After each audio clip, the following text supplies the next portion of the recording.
Oh, today we're talking about the 7 mistakes that I made growing my firm. Just 7 of them. There were more. We're just covering 7 of them because you know what? Growth, it's attractive. Everybody tells you that success is growth. And oftentimes you're willing to make compromises as a result in the pursuit of that success. So let me run you through some of the stuff that I got wrong to either scare you into not growing maybe, but better, maybe just to give you a better, healthier path to growth. Let's do it.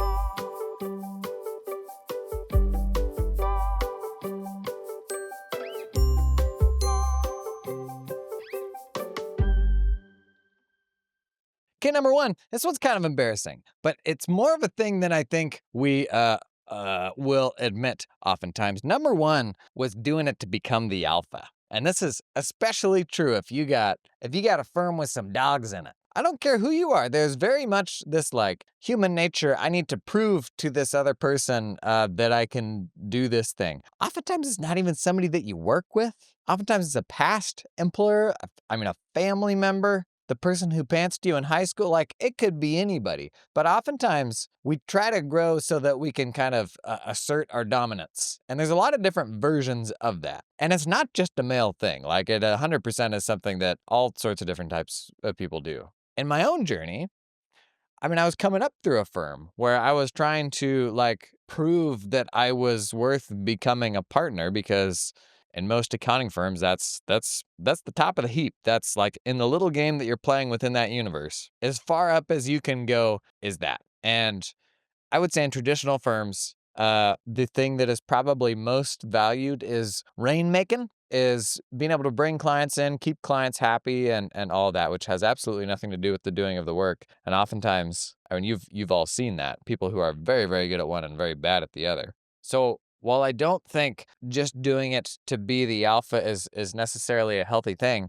sometimes you may be in a firm where that's kind of your only choice. And it's worth hitting pause to consider if the only way I can win in the environment that I'm in right now is to do something that'll take me to a place that ultimately I don't want to be. Because being the alpha is that's winning business, usually winning business at all costs, winning business that oftentimes isn't optimal for the firm, but is something that we'll do just to get there, just to get to partner or prove that thing or whatever that looks like. The trouble is, if you do successfully prove that, on the other side of it, you still got to deal with that mess that you just made. And so if that's the only way for you to get ahead, maybe we're zooming out a bit to think bigger picture about where could I find success in a place that doesn't necessarily require this. Number 2, doing it with the goal of getting to a different financial level personally once you are past basic kind of financial needs. There's a number there, between 100 and 200 grand USD for most people where you're doing good.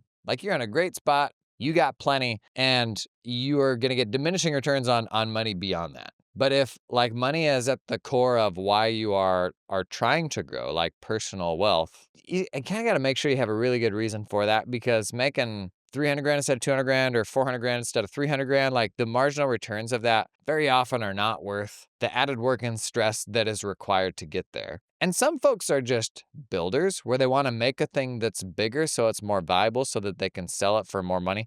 The answer there is the same. Selling a thing for 2 million instead of 1.5 million, is it more money? Yes, but did you just have to, what did you sacrifice along the way? Some people are not wired this way. Some people are just wired to the extreme where they have to go all out max. And that is the only thing that they can understand. And that's if you're wired that way, that's fine. You're going to do that no matter what I say. But for most of us who are I kind of just want balance. I appreciate being able to run my own thing. I want to make good money and I want to have balance. If you're looking for that, just arbitrarily pushing things further to make more money beyond a certain threshold, the juice is usually not worth the squeeze. Number 3, taking on clients before you have the right staff to service them, which is what most firms do. They bring in clients and then they scramble the interceptors to figure out how to actually get that work done, rather than the other way around, getting ahead of capacity, having qualified folks that can do the work. In my fastest growth period, I added,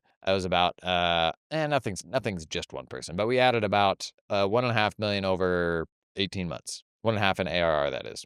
And we were you've seen the Wallace and Gromit gif where he's on the train car and he's putting down the train tracks in front of him as fast as we can. I was doing that with staff. And there are areas where that's possible. Like, for example, when we started hiring offshore, that was much easier to do. Like, I could snap my fingers, and in 30 days, I would have somebody that was pretty good. And in my case, all of my offshore hires worked out. That won't always be the case. But if that's a tax person that you need, or like a good onshore bookkeeper that can manage client relationships, in no world can you snap your fingers and know that in 30 days you're going to have somebody that's really good.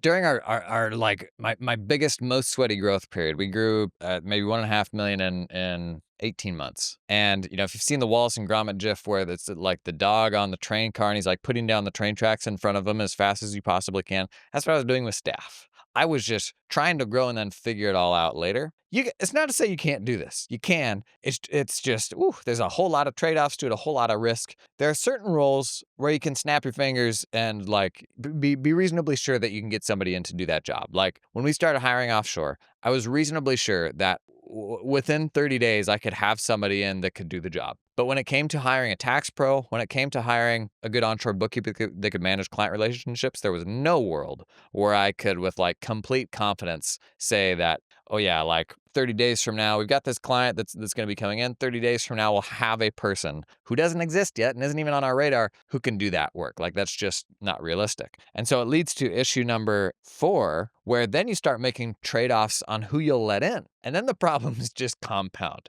So I absolutely need to have a person within 30 days. So what do? I go out and I find the best person that I can in 30 days. And oftentimes, that's not a very good person. And so now you've got these new clients that you're obligated to serve. You've got team members who are still just getting up to speed and like in no way have their legs under them to be able to serve all of this work. And to make matters worse, you've oftentimes compromised a bit on that thing that came up when we were talking with them where we're like, that probably won't be an issue, or we kind of fudged the qualifications we needed a little bit, or this person ended up feeling like a little bit too expensive for what we think they can actually deliver on. But when you've got the dollar signs of like those accepted proposals and that money coming in, you're like, well, we just got to get that work done, whatever the cost. And so you do that. Obviously, those engagements are going to be a problem, but then you keep doing that. You keep hiring the wrong people and keep taking in more work. And before you know it, man, you got a whole hornet's nest of not fun stuff that you're having to manage yourself. And it compounds the whole pressure of, well, I got to do this to prove myself. But then in the act of trying to prove yourself, you're just like making a hash of things. Oftentimes that can blow up and then you look like a dummy because you can't actually get that stuff done properly. But all that stuff kind of just compounds and creates an even more stressful situation. This episode is sponsored in part by Carbon, the practice management system. Something that Carbon does that I love is they will literally tell you the stuff that they are working on and have like a big ta-da event at the end of the year to announce like, hey, here's the stuff we're about to ship and here's what we're prioritizing for the following year, which that level of confidence and transparency, I like it. In fact, in the process of doing that, they probably actually get a lot of really useful feedback around like, okay, here's what I like about that, here's what I don't like about that.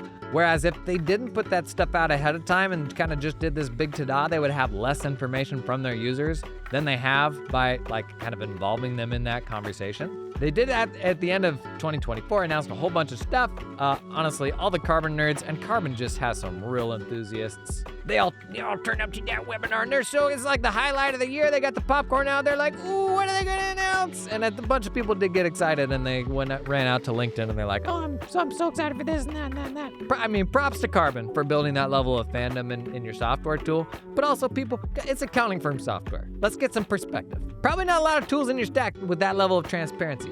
If you're in the market for practice management system, Carbon is one of those tools you kind of have to consider. It's like on the have to look at list. Learn more about Carbon. Check out the link down in the show notes. This episode is sponsored in part by Team Up. You know the greatest proof of something that actually works? People are doing it. People are coming back and doing it more. I got a report here from the last few weeks of the projects that Team Up's been working on.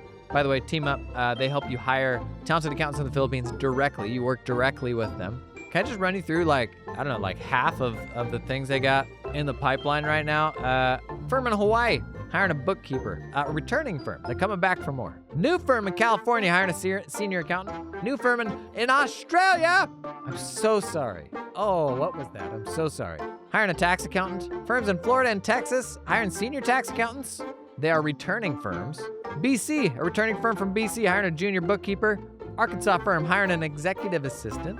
New firm from Colorado hiring a senior accountant. You get the idea. Every flavor of accountant you can imagine. A whole bunch of firms that are coming back, which tells me they've done this before and it worked.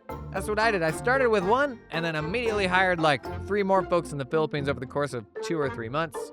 If you're looking to work directly with folks in the Philippines, Team Up's got the recruiters that can help you do it. Check out the link in the show notes to learn more.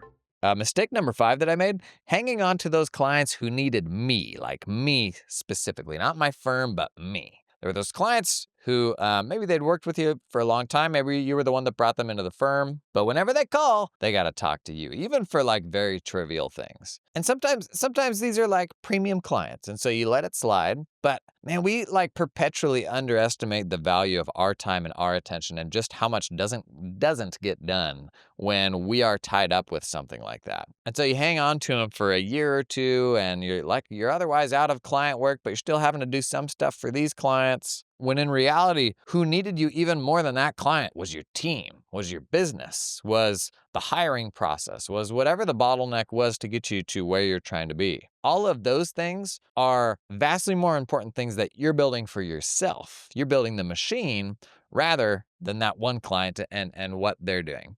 Now, this is assuming that you are hiring people and all that and growing beyond just being just you or just a couple of people. And if that's the case, like you have to, and this can be very emotionally taxing, we just have to be realistic about like what is the more valuable way to invest my time? Is it in building a thing for me or is it in building a thing for somebody else? Too often we get flattered or somebody puts a price tag on it that may be something that you couldn't have imagined a couple years ago, and so you will go and you'll build that cool thing for them. But then as soon as that engagement's done, or if that person goes another direction, you're straight back to square one and you haven't built anything better for yourself. Now, number 6 mistake, and this is a really hard transition to make, when you are getting beyond it kind of just being you or maybe realizing I do want to grow, I'm enjoying this, I'm enjoying running a team, I want to pull more people in on the process, but it requires a really tricky change, which is bringing in clients that are great for the team, not great for you. Oftentimes those are 2 very different clients. In my case, I had like some software expertise and just kind of some different things from my background that I could do that made me a really good advisor to a specific type of person. But my team, at least in its current state, they didn't have that type of expertise. And it is worth like building that into your team. Like if you're going to serve a very specific vertical, get your team out to those conferences, get them reading the publications where those folks are all learning. That's really, really valuable. But until you've done that, like you have to be, this is a very common mistake that I think legacy partners will make is they will see something shiny, an exciting type of client, and they're like, oh yeah, I can go do that. I can do that. Let's go do it. But the team is like, the team may not know absolutely anything about that stuff. And the team probably has a more realistic lens of like, how much am I actually going to be able to get out of the partner to help with this? And if they're always slow getting anything, then just piling on more clients that only the partner can serve, that's not going to make anybody's life easier. So as you're, if you're settling into maybe serving a specific vertical or even just trying to work on the firm instead of in the firm as much, the makeup of your team becomes even more important because they have to hopefully have some sort of specialization or expertise or knowledge of a specific type of client that you can pull in. Because if all they are generalists who are not as good a generalist as you, then man, it's hard enough for you to differentiate your firm as a generalist, you being the top dog in a firm and the most capable. It is even harder to differentiate a firm full of generalists that are like at the staff level, not at that really high level, right? The good news is here, it's actually not tremendously hard to build that expertise into people. It doesn't take all that long. As long as you've found what that vertical is that you want to work on, unless it's something very, very general like real estate or something like that, it's going to be hard to do. If you found that thing that's specific enough, man, a weekly newsletter, a couple trade shows, and your team members are like the leading experts in what you do for those people. And that's what we're trying to get to is what's the level of specificity where I'm not going to be going up against everybody else in the world trying to, do more open verticals like a real estate, like I mentioned, where there's a ton of folks and a ton of complexity. Instead, like what is the client profile, taxidermists, whatever it is, beekeepers, realistically, it entails getting the team up to speed for you to actually get yourself out of that work. And oftentimes this is evidenced by you pushing a client to another person and then it bouncing back. If they go to that other person in your team and they don't have a positive experience or it's not as good as you, that's kind of the natural thing that's going to happen, right? Last one, number 7, winning at work while losing at home. I did a bit of this. I don't think I got sucked too far down this rabbit hole, but it's an easy thing to do if you're not careful. You can put the cape on for everybody at work, including your clients and your colleagues and everybody else around you, and you're the hero, and everybody's like, wow, he always steps up in a pinch. She always comes through for us. And the last people that then get served are all the people at home. So something comes up, somebody's got to work late. Like if you're the first one to jump in and do that and be like, yeah, I'll make the sacrifice. I mean, let's get some perspective. What an awful thing to do, you know? And sometimes it just takes like recalibrating what work is and what your work relationships are. I got a whole heck of a lot of perspective of this after I sold my firm, where you go in and you build these relationships with the people that you work with every single day and the clients that you serve, and they're real relationships, but they are a product of proximity. And they are not what you think they will be in 95% of cases when you're out of there. When you own a business, for most people, unfortunately, you are a means to an end. You're the signer of the paycheck. You're the person that gets their tax return done, their month-end close done, whatever that is. Within that relationship, you can still build meaningful relationships. But it all changes when you're no longer the one signing the checks, when they don't need you to prepare that tax return anymore, whatever it is. And I think because we want our work to mean a lot, we assign more value to that than we probably should. We think, oh yeah, we'll still be friends. We'll still go and do all of these things. And there's going to be a few people where you still will have that, but a lot fewer than you think. But the people who should always be around, it's all the people at home who just want you to come home and spend time with them. Meanwhile, we're doing 1 through 6 here. We're like chest beating, trying to become the alpha at work, trying to prove stuff to people who are only in your life circumstantially because that's where you went to work, or because, that firm got acquired by your firm in the past and now you're trying to, beat out that person for this and that. Like a lot of those things happen by no intentional design. Meanwhile, the nice thing about, your immediate family, you've got control over you chose those people. Those are the ones that we ought to be putting on the cape for at the end of the day. Right now, sure, there's balance, and will there be exceptions to that? Where are you going to get it perfect 100% of the time? Do you sometimes have to go the extra mile for clients when you leave them in a lurch because maybe you overextended yourself or something like that? Yes, there will be messy situations like that. But if the status quo is everyone at work thinks that you're the hero, but then things at home aren't good and you're not engaged with what's happening, and that's kind of an afterthought for you. And I can tell you this from someone who is, I don't know if work obsessed is the right framing, but I super, super enjoy my work. I'll go travel and I'll do stuff like this. I'll shoot a podcast and people are like, what, you should be out seeing the sights and stuff like that. And I do, and I try to do that. But I also don't have a problem working. I'll get on a super long flight and I'm like, oh man, this is kind of going to be awesome. I can work for this really long interrupted period of time. And my siblings probably would be like, that's sick. You got a problem. And I'm like, if enjoying what you do for work and how you spend most of your life is a problem, then I'm totally fine having that problem. But it does require balance. I think especially for me, especially since I had kids, that sort of, that changed the calculation. So there you go, 7 things I got wrong when I was trying to grow. My rapid growth period was the least fun period I had on firm running, followed by the most fun period where I'm like, we're just going to stop and I'm going to get rid of the clients I don't like. I'm going to move on from the staff that where it's just not working. And then I had a subset of that business after that was glorious. It was the super capable people, the clients who were great to work with, the projects that were profitable. That was a lot of fun. Probably the next 18 months we spent refining. That was just a much happier headspace and a much more fun workplace to turn up at. Any mistakes you made, drop that stuff in the comments. Might save somebody some headaches, because these are the kind of things that play out across years, and you look back and you're like, dang, shouldn't have done that. But in a podcast like this, in a comment that you read online, you'll pick up that one thing and it may not land with you immediately, but then 9 months down the road, you may be in a situation and that one comment or whatever it was, it comes up in your head and you're like, ooh. And it's just this little ping that maybe causes you to hit pause or make a slightly different decision because they picked that up in the podcast because that person took a moment to share that detail. You never know who you're going to help by doing that. So if you got anything like that, drop it in the comments. I'll see you in the next one.